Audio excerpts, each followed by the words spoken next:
All right, good afternoon, Vasu organization. And let's start off with some recognition.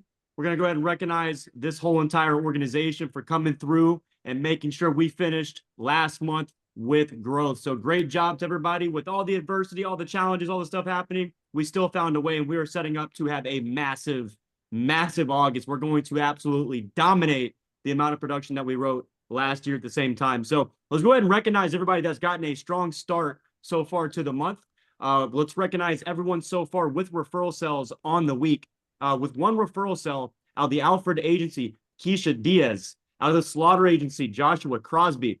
Out of the West Talton Agency, Yvette Cortez. And out of the Engler Agency, Mark Anthony Peters Jr. And now we're going to go ahead and recognize everybody that closed deals yesterday. So starting with out of the Batten Agency, Andy Batten. Out of the West Talton Agency, Christopher Quinero.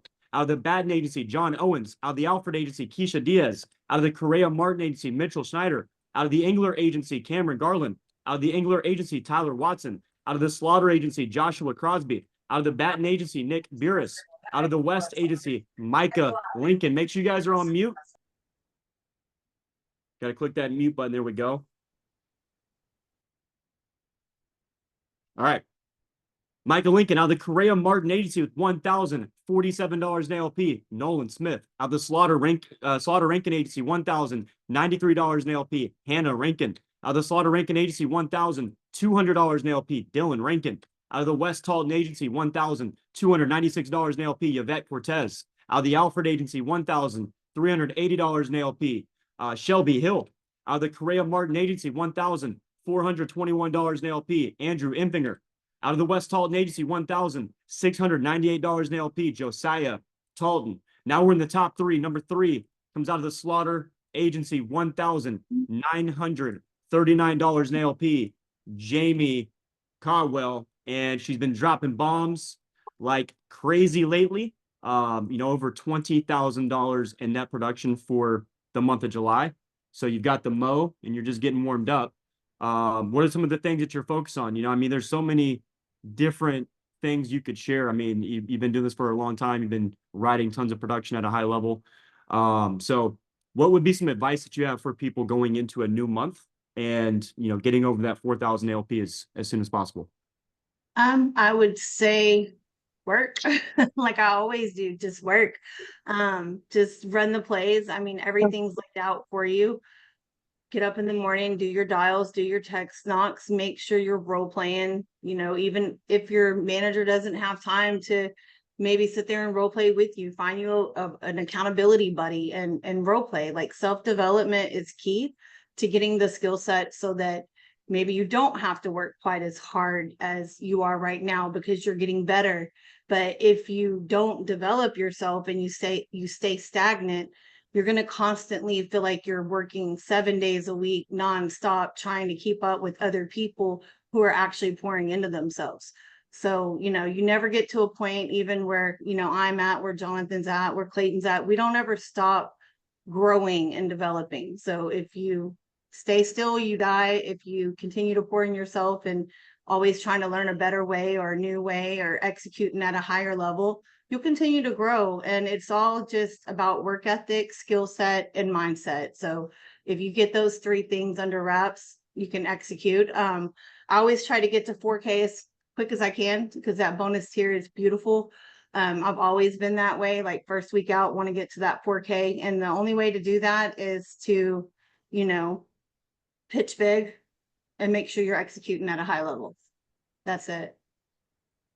Yeah, I couldn't agree more. You got to be developing yourself every single day. It's the first person you should be pouring into each and every morning, developing skills, reflecting on previous day, and using experience as a teacher instead of just continuing to repeat the same thing over and over again without improving. So, great advice, Jamie.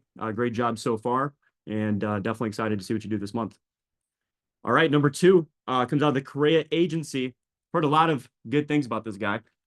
$2,321 an ALP on the day. This guy's a rookie, so he's new to this, but seems like he's true to this, and he's doing a great job, and that is Kevin De Silva. So nonetheless, man, out there writing 2K in a day, strong start to the month. I know you being a rookie, there's probably so many things that you're learning right now. And simplifying the business, keeping it simple, focusing on the things that trigger a bunch of production like sits and activities, all that is really the name of the game. So talk a little bit about some of the things that you're doing that you feel like are contributing to the success you're having. Um, Really just implementing the coaching. I feel like Martin does an amazing job at, laying out the vision and knowing exactly what I need to do and setting those goals high so that I know even if I fall short, it's still a win. And like Jamie said, working on development, if you're working on yourself, the numbers will come. That's really all I got. I always love when people keep it so simple. It's like execute the game plan. Make sure there's a game plan, then execute. And if it doesn't go the way you want it to, tweak it, improve it, do it again, do it better. So great job, Kevin. Over 2K on the day. It's solid, very respectable. So great job. And the number one comes out of the Angler Agency, $3,400 in ALP. Goes by the nickname Matt. This guy seems like he's getting dialed in for this month. So, Mark, what's some juice you can give the team on having 3K days, having big months? You've been killing it since day one. So I know you've got a lot to share. Floor is yours. Just letting the numbers play out, like rookie Kevin said. Just focusing on the numbers, letting the numbers play out. Refs, I've been trying to focus on my refs recently. One of the late night one last night, she was like, "Yeah, I want to add." She literally said, "I want to add my baby daddy to it and my newborn." And I was like, "Hey, I don't know what I can do, but I'll try my best. I can't make no promises. I don't know if you can qualify, but I'll see what I can do." And then sat her for 9:30, so I knew she was buying. But yeah, just letting the numbers play out and falling in love with the business. I love making money. Like simple. Yeah. So what's some advice you could give on referrals? You seem to consistently sell referrals and always be focused on it. So what are some things there that you could share with people that could help them? Yeah, just referrals. The one time when you and Logan Bauer did that workshop, that question, I love that question. I know this might be a crazy question, but if that monthly premium you're paying every month actually didn't pay out, I mean, that would make you turn in your grave, right? Yeah, exactly. So this is what I'm going to do. I'm going to call your beneficiaries for you and let them know exactly what to do in the event of a claim, and they may be able to get qualified for some additional exclusive benefits too. And yeah, keep it simple, sweet.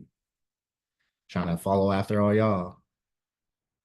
So it sounds like you're very, very focused on getting in front of like the emergency contacts and the beneficiaries.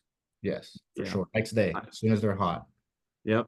Yeah. I mean, if you get in front of on a weekly basis, just with emergency contacts, you get in front of at least 3 or 4 of those, not including like other referral sets, you're going to make at least, I mean, worst case scenario, 1 sale very easily. So, good stuff, man. Great start to the month. Obviously for yesterday's recognition, that is the same for week to date. So shout out to all of you guys stepping up day one. And then we have the top 3 teams so far for the week. Number 3 is the Correa Martin Agency. Number 2 is the West Talton Agency. And the number 1 on the week as of now is the Englert Agency. So shout out to all of you guys so far on the week. Now we're going to jump into the training. Today's topic is singles, seniors, and cancer pitch. So we got let's see. Mike, you were going to co-host with us, right? Yep. Okay, cool. I was like looking for you, and on my way, he's under Vasu work. All right, cool. So the first question comes from Caleb. What's the best verbiage to use when they're single to make sure it's not going to be a one-legged presentation? I've had a few situations where they said they didn't have a spouse or significant other, but then they say, I had to talk to my girlfriend. I want to make sure I'm setting the presentation up for success. So they say I have to talk to my girlfriend. What do you say?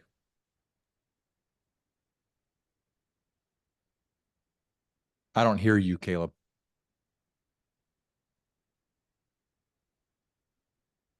Are you the one that makes the financial decisions around the house? That's what you said to him?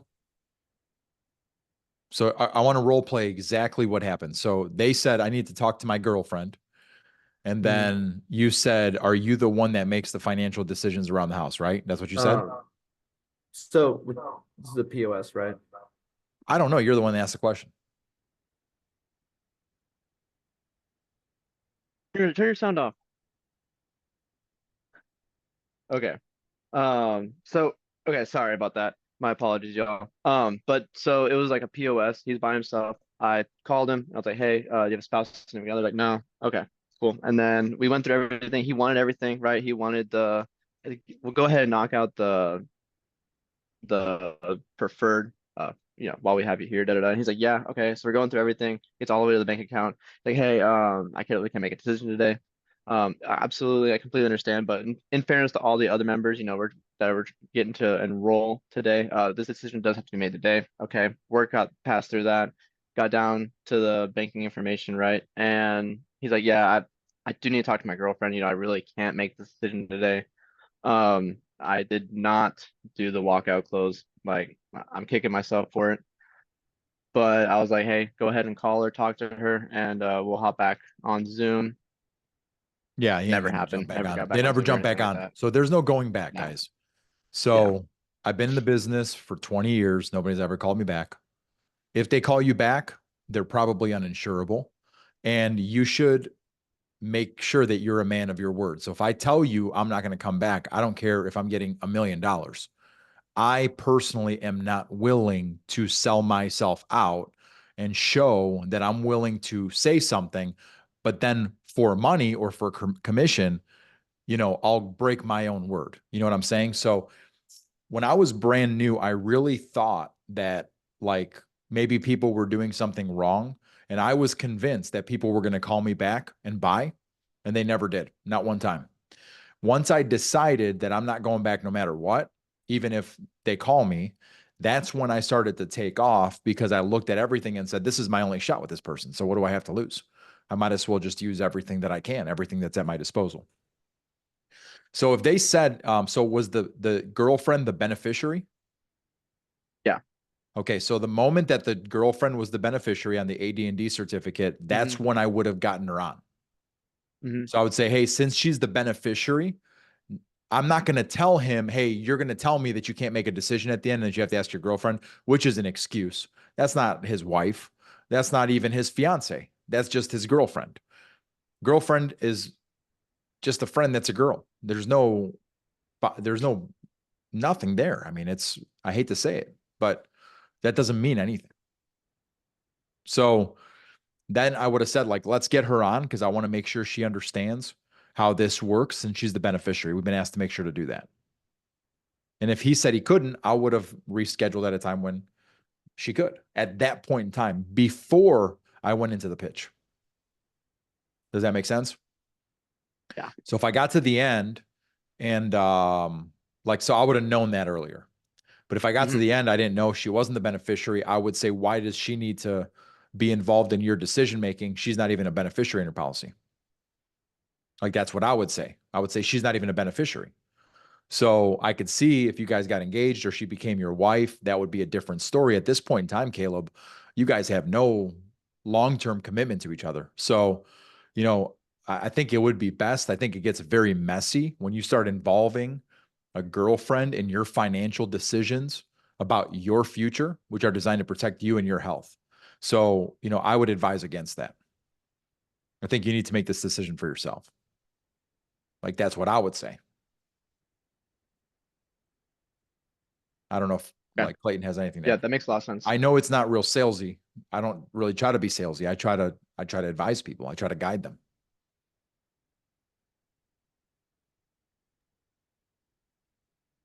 Thank you.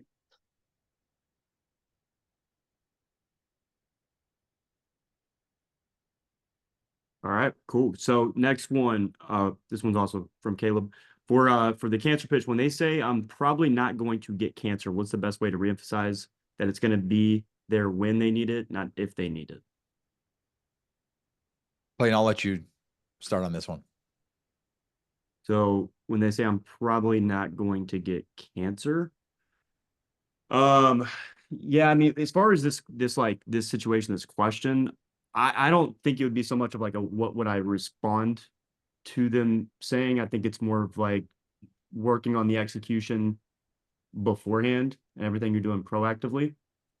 Because just the transition, like if you practice the cancer pitch and you're very familiar with it and you like understand everything that you're saying in it and the structure of it, you should be basically just hooking them on it from the very beginning. Just from the transition and how we expose that this is a problem. Then we talk to them about people that they know, like their personal experience, which the likelihood that they have someone in their family or a close friend or coworker, someone is like 9 times out of 10. So I don't think there would be anything like if somebody told me that, I'd just be like, yeah, I don't know. I need to do a better job in the beginning of the presentation because that's like them saying I'm probably not going to get cancer is like I don't even know. Like that's like them saying I'm probably not going to die. It's like Yeah, I would say Caleb. Everybody says nobody thinks they're going to get cancer. yeah.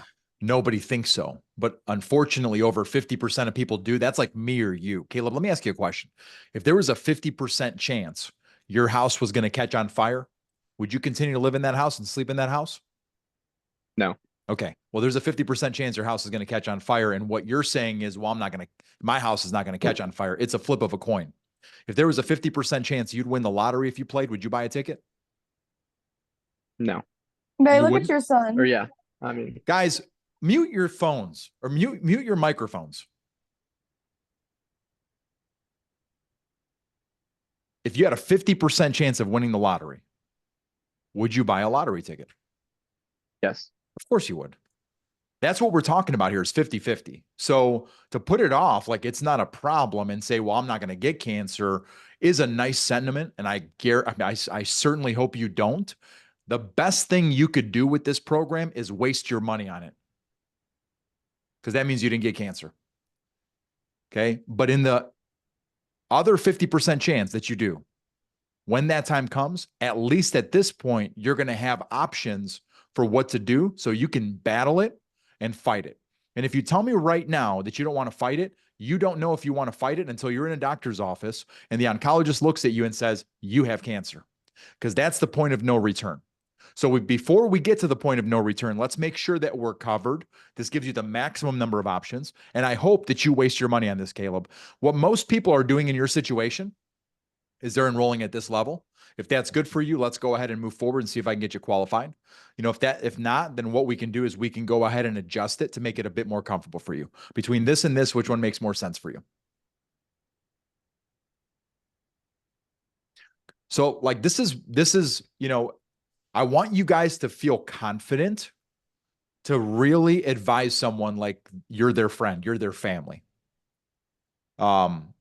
Because you probably know everything that I just shared with you. Now, what were some of the sales techniques that I used? You know, using parallels, like kind of using analogies. People understand analogies really well. So you want to be thinking about and brainstorming and putting analogies in your phone, right? Like when someone says like, you know, well, I don't need this. And I'd say, well, you don't need a seatbelt before you get into a car accident. But, you know, we put it on just to make sure. Or you don't need a parachute when you're in the airplane, but if you jump out the plane, you can't then decide to go get a parachute. You have to have the parachute. You know, you don't jump on a boat and then say, well, we'll just get the life jackets if we sink.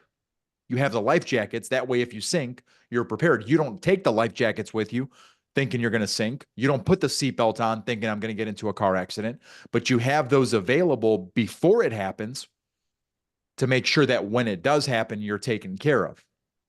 And it's somewhat of a, maybe a little bit of an inconvenience dealing with it, but you know, it's better to be inconvenienced than deal with something that you can't come back from. Exactly. Okay. Analogies, right? So when someone says something like, you know, we got way too much on our plate right now. Our kids are playing sports. We got this, we got this, we got this, you know, then use the movie theater analogy. And you say, Caleb, let me ask you a question. You're at the movie theater with your wife and your 2 kids. Okay. You're sitting in the back of the theater. You smell smoke. And you think to yourself, oh my gosh, this theater is on fire. And what you see as you look into the crowd, you see people starting to panic. And then you see the person who sold you your mortgage. And you're like, man, I got to go get him and his wife, make sure that he's okay. Then you come back in and you see your physician who you owe money to for some treatments you had. And you think, I got to get him and his wife and their kids. And then you see, your dentist, somebody else that you owe money to. And what you do is you take care of everybody else in the theater. And then if the building hasn't collapsed yet, Caleb, you come back in and you grab your wife and your kids, and then you usher them to safety as long as they haven't died yet. Is that what you would do? What would you do? Wife and kids first. Okay. So your first and most important responsibility is to your wife and children, not to anybody else. And I want you to remember that. Okay. This is about them, not about you, not about anybody else. Analogies, storytelling. Does that make sense, guys?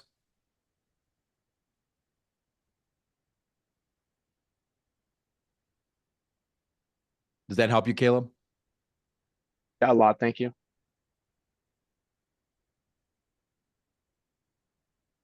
All right, next up we got from Veronica. So how would you build the need for coverage for a single senior veteran?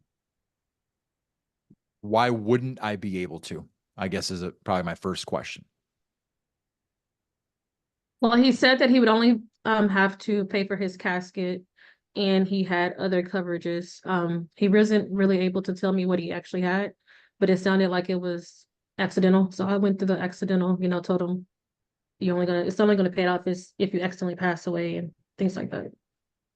Clayton, I'm gonna let you start with this one. Wait, so what type of sit was this? POS. Okay. And so you did, like, if it's to POS, then you knew what he had, right? Yeah, but I'm saying he said this coverage was set up, I guess, through his daughter. He didn't set it up. He's just paying for it. And basically his coverages, he had like 30,000 accidental with us, but he also had other coverages through other companies. Okay, so that's all he had was $30,000 of accidental. And 5,000 whole life with us. So I was trying to Okay. pitch more whole life. But yeah. So I always start with figuring out why did you get this? So like up front, I'm always asking them questions to figure out kind of where they're at, because if he didn't need it, then he wouldn't have it. Right. So it's like the thing about POS is you have to remember they've already said yes before. So they've already been sold. And people that have been sold in the past are the easiest to sell again. So I always begin with asking questions like, hey, what do you know about the way what you have works? What was the specific reason you got this in place? Because typically people won't even really know the answer to that, because to them it's just life insurance, right? So they're like, oh, well, when I die, have life insurance. But they don't think about it in terms of protecting specific things like income, funeral expenses. There's a lot of things that happen after someone dies. Everybody wants to think that, one day you're here, the next day you're dead, and the next day everything's back to normal and everybody's back to their life. That's not how it works. Like if you ask anyone, like a widow, they'll say that they were trying to bounce back from the death of their spouse for like a year or 2 years before things got normal. So I would start with asking questions and going from there. I create an environment in POS where it's this is what's supposed to happen. Like 5,000 is not where this is supposed to be locked in at. It's like that's nothing. So it's just a matter of knowing, first of all, why they got it, what's going on there. And then obviously you can pitch cancer, so you can go that route, getting their cancer program in place. I mean, there's many different routes there. So I think the main route would be, when you have a situation like that, is to go cancer. They're a POS they already bought. So why'd they buy in the first place? Second of all, veterans think they got everything covered. They think everything's free. It's not true. Third of all, everyone always says they have all this coverage, and they generally don't. If people had all this coverage, then people wouldn't be so underinsured. So I think, these would be the things that go through my head. So, I think Clayton was alluding to asking them well, why'd you get that coverage? These are good questions to ask. And when they're not clear about their answers, they probably don't have it. You're like, I don't know. I just, figure it'd be a good idea. That's not why people buy insurance. You know what I mean? They're not, the more nebulous they are, like they don't remember what they have. This would be like me saying like, hey, you should check out my car. It's amazing. It's so good. And you're like, what kind of car is it? I'm like, oh, I don't remember exactly. Like, well, how much are you paying for it? I'm like, oh, yeah, I'm not really too sure. You're like, well, where do you have it? I'm like, I can't remember where I parked it. Do I have a car, Veronica? I don't have the car. So, we got to remember that, when people have something and they value it and it's important and it's supposed to do something great for them, they might not know exactly everything about it, but they know enough about it. You know what I mean? Cancer pitch is always a great route to go whenever you're in doubt. I would encourage you guys to go to the VA website and see exactly what is covered for veterans, because not everything is covered. And, certainly it's a situation that if there was a diagram of, what would be a more challenging sit, I guess, to sell, a single senior, no kids, not married veteran, where part of their funeral, is going to be covered if they do all the military, have the requirements and everything, that would be towards the end of a harder one to sell. But that's not the 80%. That's kind of an outlier situation. So you just do your best, probably pitch cancer, go from there, because, for the cancer pitch, it's really about what they're getting out of it. That's the value of it. Some people don't care what happens when they die, but they should care. They definitely care about what happens when they're alive. People love getting paid. Okay. The older people are, the more sick they are of paying taxes. So the more I emphasize that it's tax-free, seniors love that. They just get excited about not having to pay taxes for whatever reason. So those would be just some tips that I think could help you out for sure. But you got to Okay, go thank into you. that, despite the fact that it's a more challenging type of situation, it doesn't mean they can't be sold, because obviously he was sold because he was a POS. Okay, thank you guys. You're welcome.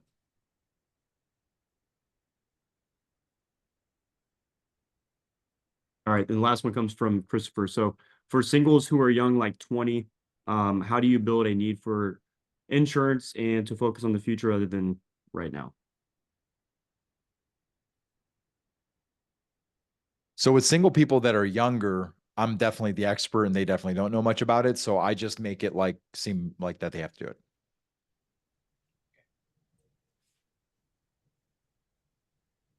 Yeah. So in other words, I just say that I'm just here to handle your enrollment. And I'm just very assumptive. And they say, well, do I have to do this? I'd say you don't ever have to do anything. But yeah, I mean, it would make no sense not to. It'd probably be one of the greatest financial mistakes you ever make.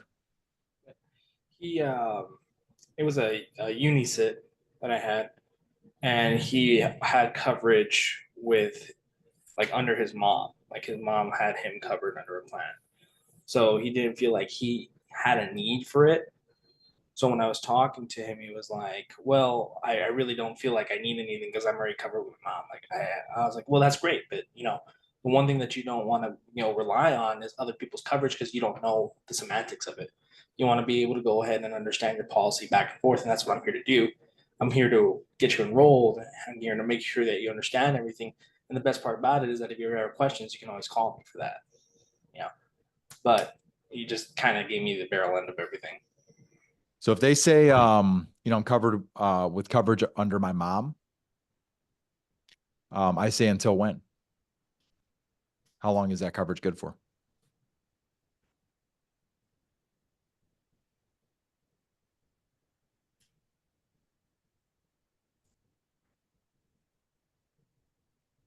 Yeah. Basically with him, we went over through everything. Like I got all the way to the end and he gave me a social and everything. And I was literally about to close the deal and everything. And I was getting through the actual application. And he's like, you know what? I really don't need this. And then he just hung up on me. So I was like, try calling him back. I was like, hey, I think we might have had a So problem. what I want you to work on, and this is a big challenge for people when they're newer, you know what I mean? So you sound good. You're saying a lot of the right things. I just want you to be more direct. So instead of saying you don't want to rely on, I don't even know the cement. I don't even know the cement. This would be like me being a mechanic and be like, I don't even know that much about your car, but You see what I'm saying? Like you need to be the expert, right? So if you're not going to give them, like you do need to give them direct answers and specific instruction, but you need to also be asking them, like you need to put someone that's not an expert in a position to be an expert so they realize how much of not an expert they are, which then makes your argument that much better. It makes your angle that much stronger. So I would say something like, Christopher, so let me ask you, just so I understand exactly what you have set up, how long is that coverage good for? Now, he may not know. You know what that makes him feel? Unsure. When we feel unsure, we want someone that knows what the hell they're doing to help us make a decision. And guess who that person's going to be? Me. Mm-hmm.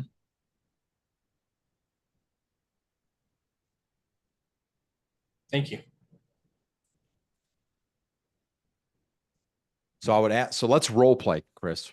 Sure. How long is that coverage good for that you're covered on under your mother? I really don't know. It's kind of like my mom's, but she told me that I have it on there for a while. Right.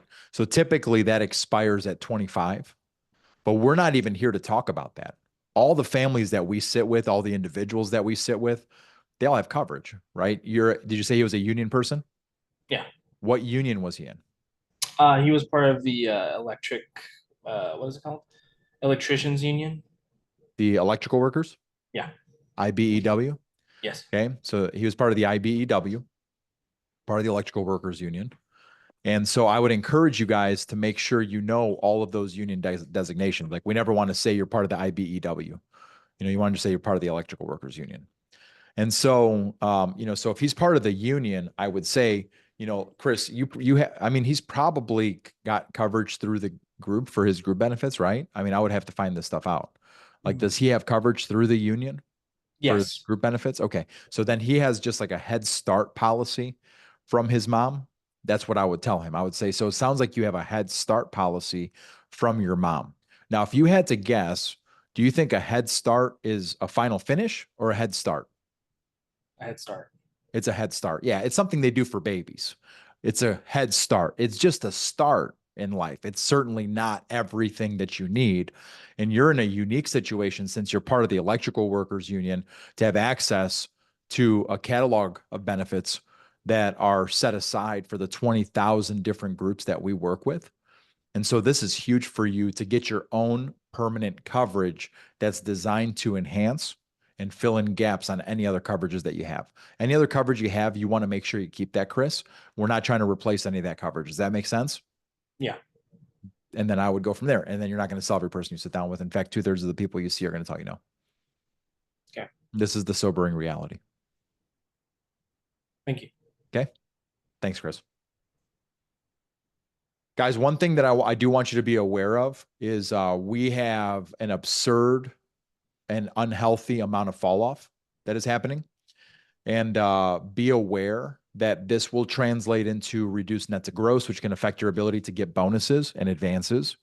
And then eventually, once you're here for over 12 months and you're on retention, understand that if your retention, which is evaluated over a 6-month period of time, so let's say that you started in January, okay? Next January, you're going to be on retention. They're going to look at all your business from January, February, March, April, May, and June to evaluate your 4-month retention. That is all 6 months of that business. You can have one bad month and you could lose a bonus for 6 because it really hurts. That 1 month can really hurt you. So this is not a game or something that's designed. We had $31,000 in fall off just this week, not including lapses. Then we had $21,000 in lapses. So we had $52,000 in fall off in 1 week. And I want you to know something. I don't get bonuses. So it doesn't really make that big of a difference for me. But for a lot of you guys, bonus income is 2/3 or 3/4 of your income. And you're not going to get bonuses if you're not careful with your quality. Our quality huddles, when Daisy runs those huddles, which she can't do every single week, like next week, she's not going to run one. We'll probably have someone else do it. But, like when we do those and we have 30 people on or 25 people on, it's the 25 or 30 people that don't need to be on. It's like called preaching to the choir. Meanwhile, the 50 other people that are like, man, I'm just trying to write business. You can write business till you're blue in the face. You're not going to make any money. So you need to make a decision that for every $1 of fall off you have, you need to write $9 to cover it. What does that mean? That means that if you had $1,000, let's say, in declined business this past week, you need to write $9,000 more of clean business with no fall off, just for you to have a healthy amount of business where you can pretty much guarantee that your 4-month retention is going to be okay.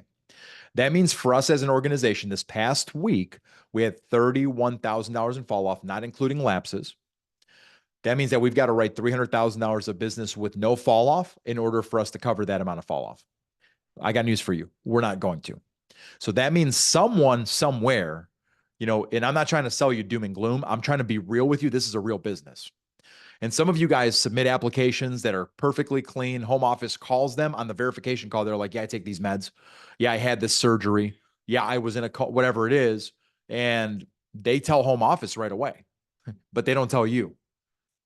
Like, that doesn't make any sense. Why would they tell home office something that they don't tell you? So it's important that you understand the health questions, that you ask them completely, that you also understand this.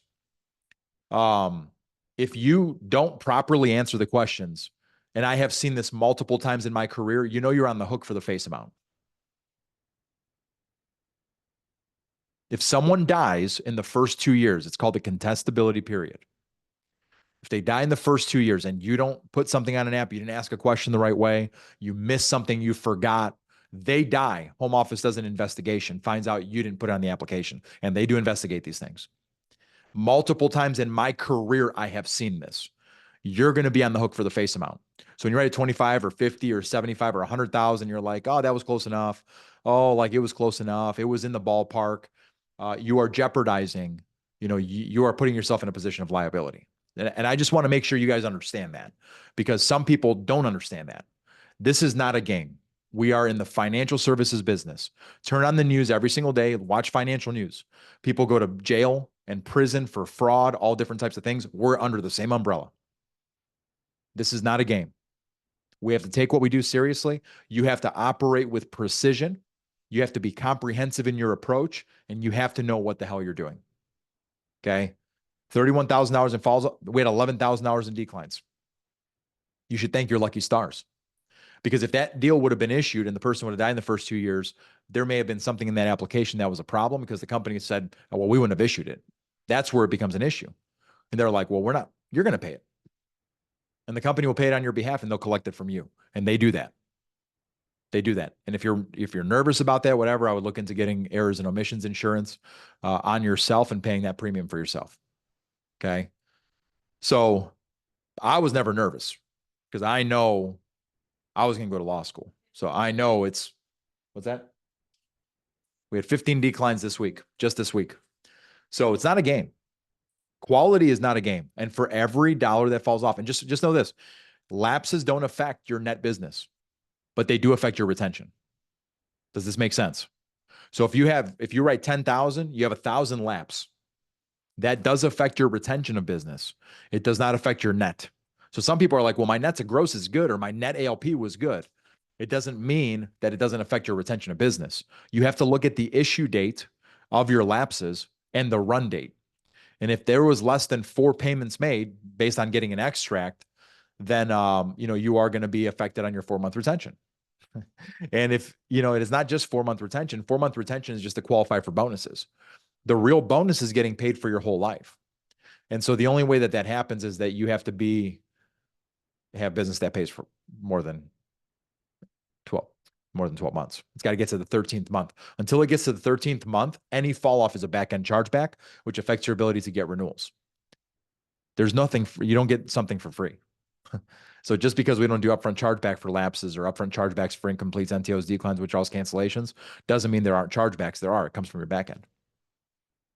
But we're getting very sloppy, and it's very concerning to me, because in 2 months we're going to be off of the reports for rankings, because our retention is going to go down. March was a disaster, not a good month at all. So I would encourage you guys to, and if you want to go to convention, you have to have your January through June retention. That has to be at least 76% if you want to go to convention. Like you could write $1 zillion in production and you could have a 75.9. And guess what? They do not make exceptions for it. I don't want to belabor this point, but I just want you guys to be aware so that no one's like, I didn't know. Look at all the bonus money you're making. Imagine if you weren't making that. And if your retention's too low, they reduce your advances as well. Why? Because they don't think your credit's very good. So you don't lose that money. You still get paid on your contract level, but they'll give it to you later on once the people prove that they paid instead of getting paid right away. So they will just reduce you. Instead of having a 65% advance rate, they might give you 60 or 55 or 50 or 45 or 0. If it goes low enough, they won't advance you anything. Your paid is earned. How many of you guys could afford to do this and not make any money for 2 months, 3 months, 4 months till it's fixed? It's not a game. And if you're in leadership, everything that happens underneath you, you are responsible for. Even if it's not your fault. That's the way that it works. It all rolls up. You're all part of a team for retention. So I would just encourage you guys to please, save yourself tens of thousands of dollars by really paying attention and understanding the seriousness of you doing your job well.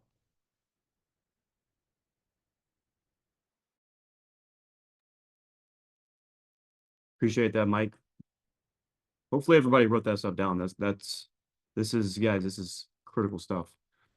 So with that, guys, we're obviously in the new month going into August.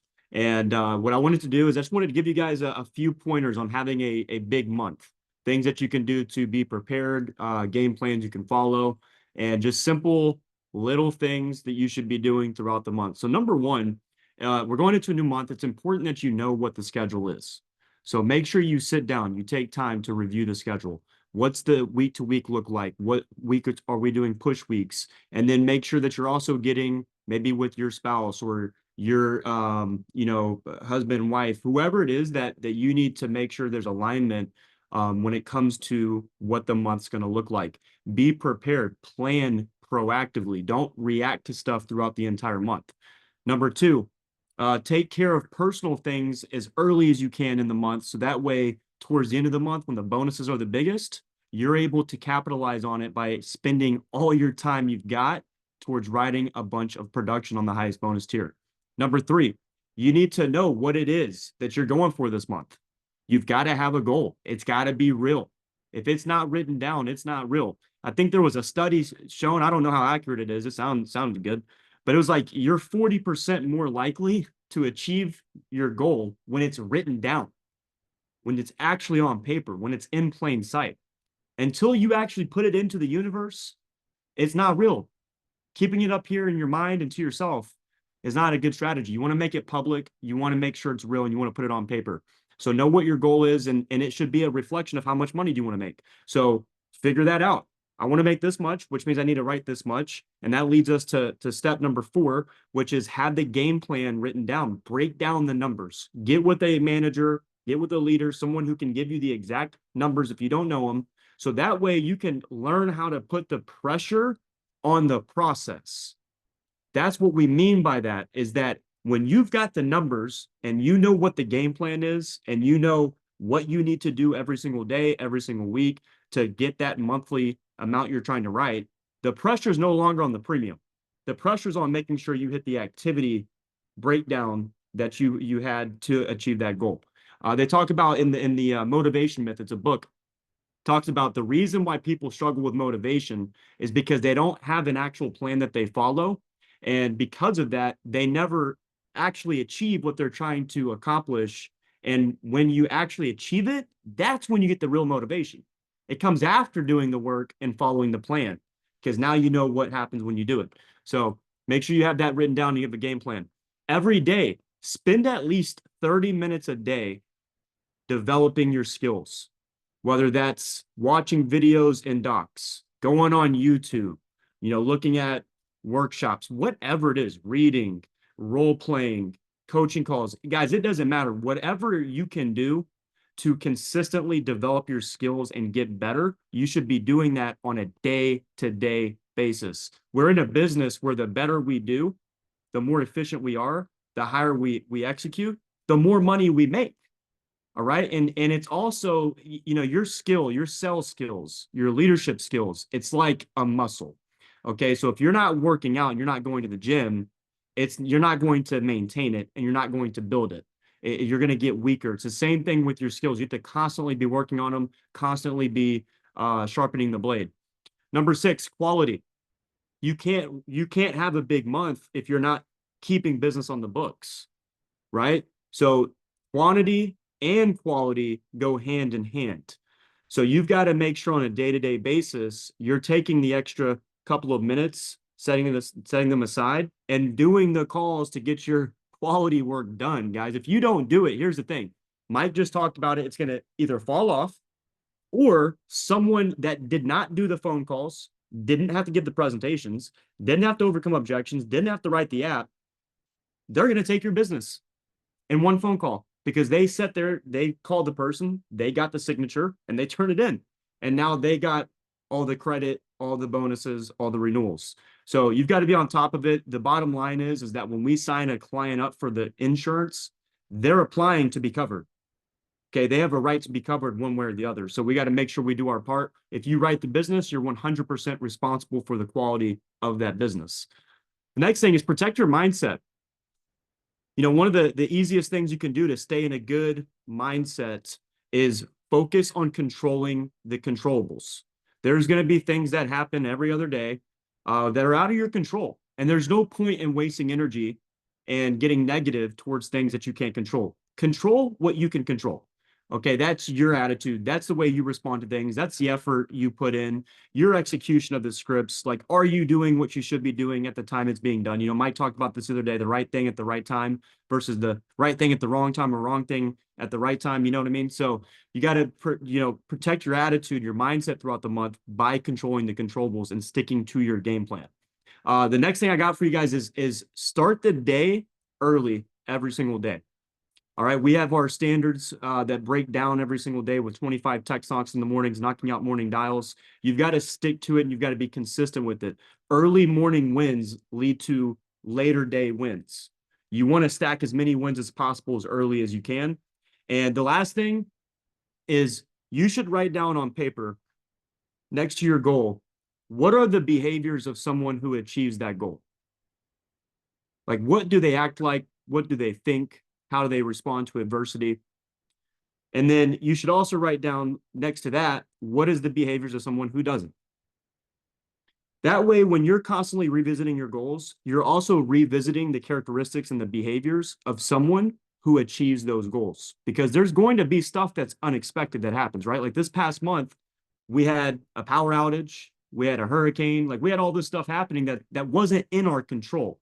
But what was is how we responded. Some people responded really well, some people didn't. But if you're constantly, keeping in plain sight the behaviors of a winner, the behaviors of someone that actually achieves those goals, then you'll constantly be redirecting yourself to possessing those exact behaviors. All right. There's going to be stuff that goes wrong. There's going to be stuff that happens, but you're not defined by the adversity. You're defined by how you respond and handle the adversity. And if you're ready for it and you're prepared for it, then you'll be able to tackle it effortlessly compared to reacting to it. So let's have a huge month this month, guys. We got momentum and we're playing against a number from last month that is going to be freaking dominated. And these next 6 months of the year are going to be crazy. So I'm excited to see a lot of you guys have your best month. Thanks for being on. Let's get this next day of August rocking. See you guys on the board.